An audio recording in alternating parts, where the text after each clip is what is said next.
হ্যাঁ রেডি। ভাইস্তি হ্যাঁ এ দেশে কি হলে রে? দেশের আবার কি হবি? ওই সংসদ বলে বর্জন হইলে আরে ওই কথার দুঃখের কথা আর কি কব? আরে শালার বেটা শালার পাগলেরা এটুক বুঝে না যে আমরা ৩০ লক্ষ শহীদ করেছি, ২ লক্ষ মা বোনের ইজ্জত মারি ফেলাইছি। হ্যাঁ সেই লোক আমরা আবার জনগণ ভালোবাসে সংসদে দেশে, হ্যাঁ সংসদে যায়া বিরোধী দলের একটা নেতাও হয়েছি। ওইছিস তো ওরা ওই জাতীয় সঙ্গীত যখন বাজেছে তখনই বয়কট করে ফেলাইছে।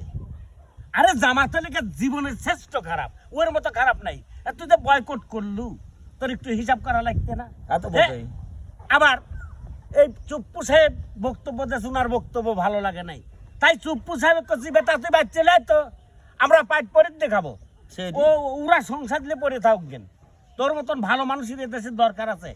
আবার দেশ তোকে ডাকিলে ওই জায়গায় বসাবে। খুব মানি লোক, খুব মানি লোক, মানে খুব মানি লোক, শুন খালি সেই লোকেকে অপমান করাটা আর জাতীয় সঙ্গীত যে ব্যক্তি শুনে ওই সম্মান প্রদর্শন না করে সেই লোকে সংসদে উঠপের দেওয়াটাই ভুল হয়েছে, উঠপের দেওয়াটাই ভুল হয়েছে। আমি মনে প্রাণে ঘৃণা করি চালা। আরে ঠিকই কইছিস। হ্যাঁ